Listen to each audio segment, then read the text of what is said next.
one thing I've noticed whilst being here, now being in London, we're here all the time, from the river to the sea, and there's no conversation about a two-state solution. What I've been really struck about here, mainly with Israelis, is that they also aren't talking about a two-state solution. No. And for me, I brought that up and I felt anachronistic doing so. It's like, it's a dated opinion. And, Yes. Even Netanyahu has said he wants total control of that region from the river to the sea. I would say not. You don't need to say even Netanyahu. People might expect Netanyahu to say that. It's more striking that all of the Israeli left, everybody you speak to in this country, I've spoken to people who are lifelong leftists, lifelong peace now, people who were employing and working with Palestinians from the Gaza, who see no future in this so-called two-state solution. And I think the rest of the world needs to catch up on that. There are a lot of anachronisms about the world's opinion about the country we're sitting in, and lots of just wildly out-of-date, defunct views. The two-state solution was a mantra for a certain type of politician in the West for some decades. But picked up in the 2000s after 9/11, when people wanted to find the sort of solution to the Middle East problem. And they would call it the Middle East problem. And I'd always say, well, which problem are you talking about? This region is replete with problems. Oh, no, it's the Israeli-Palestinian dispute. And sensible, moderate people, the sort of David Miliband's, the Camerons, these sorts of people would say, well, the real thing that needs to be sorted out is the two-state solution, the solution of a founding of a Palestinian state alongside an Israeli state.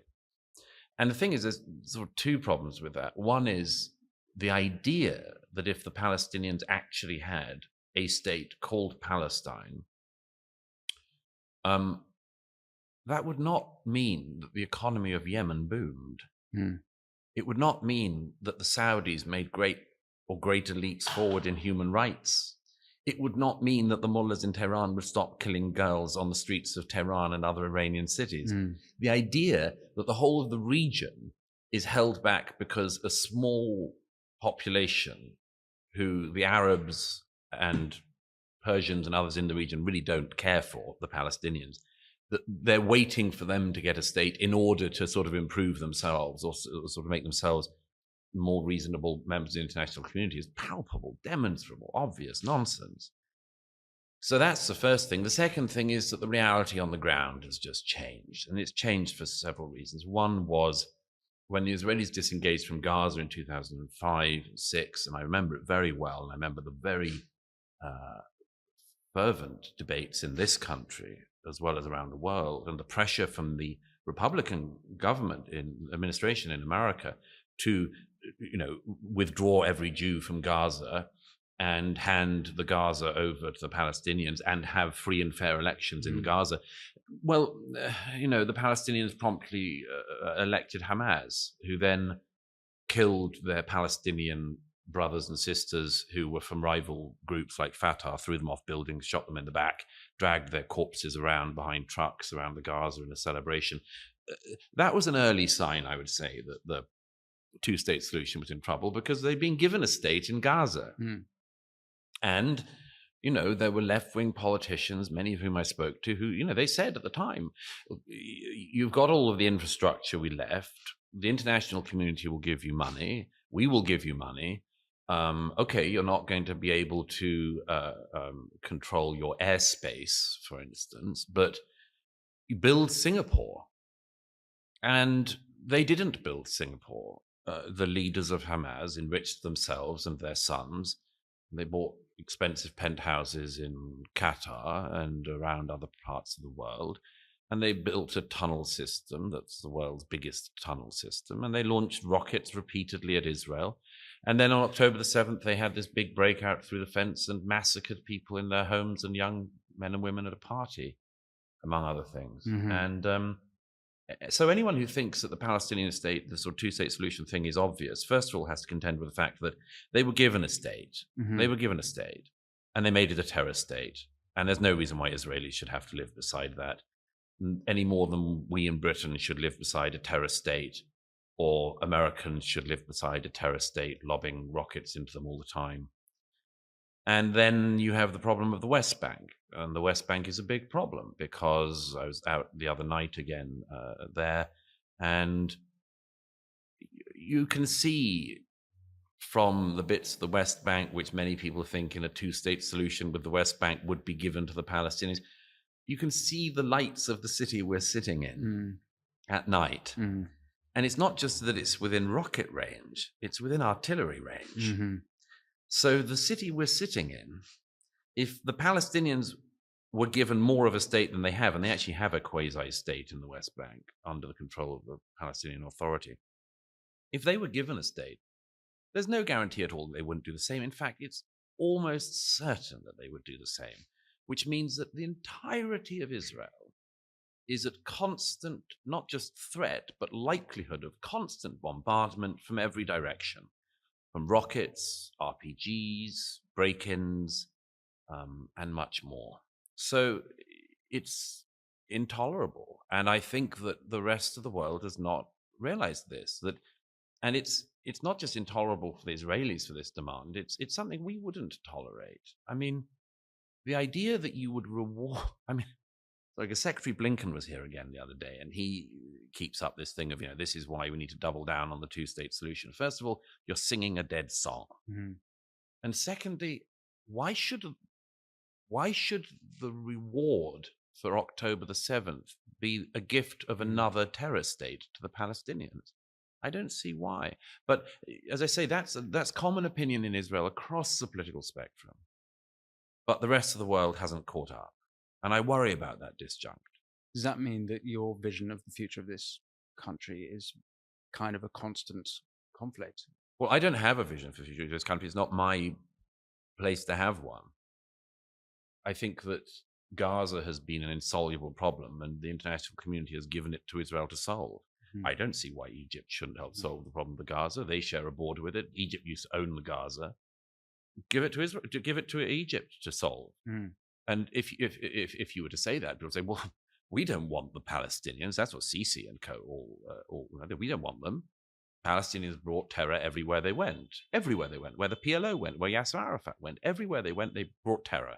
Whether it was Egypt, Jordan, Tunisia, Lebanon.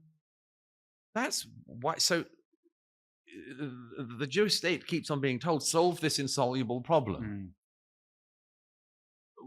Is there a final status solution? Not at the moment, there isn't. And as the center-left president of this country, President Herzog, said to me the other week when I interviewed him, he said, at the very least, it's not the time to talk about it.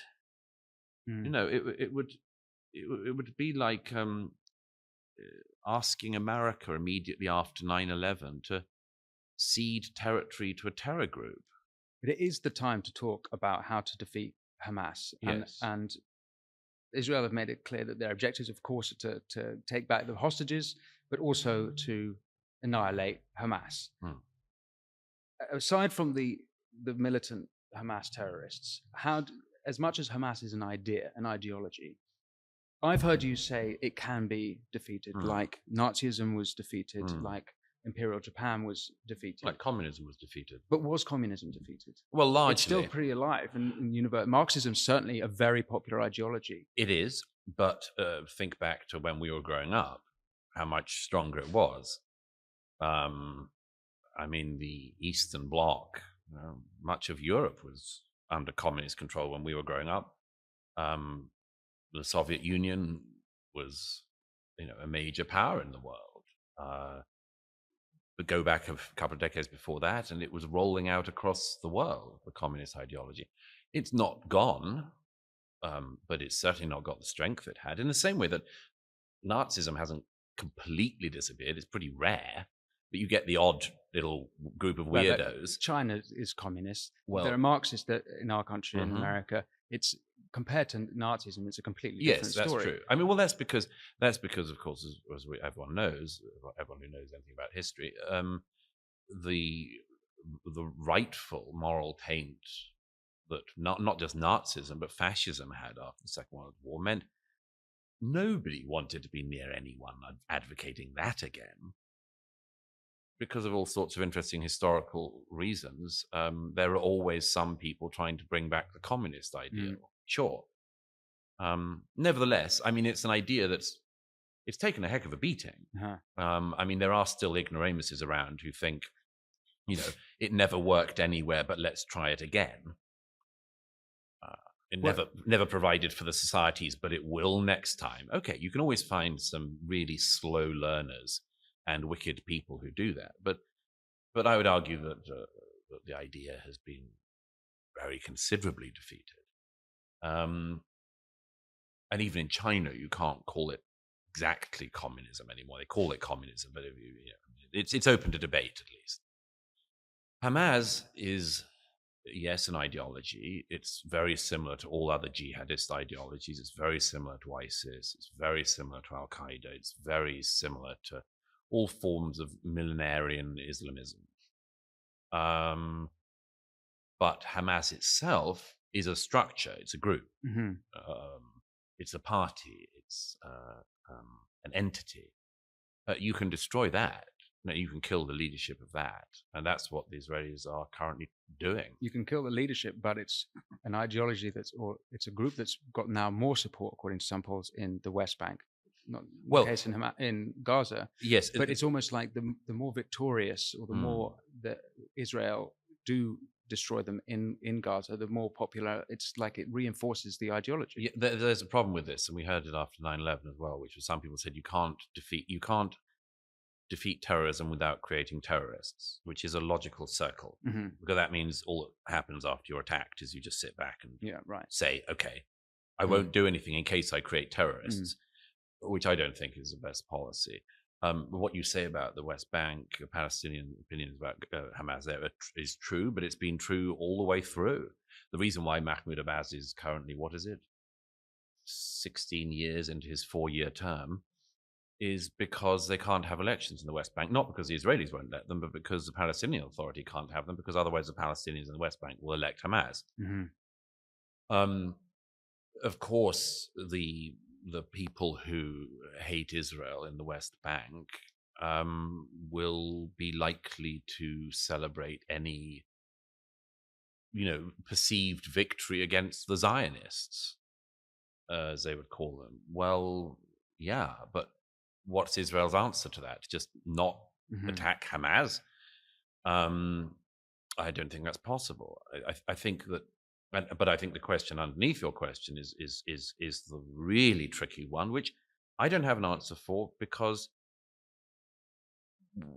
the answer that was there was trodden all over from 2005, which is, a very interesting distinction between that exists that is worth reflecting on, is that there's a difference between psychopaths and sociopaths. Psychopaths are probably born. Sociopaths are made.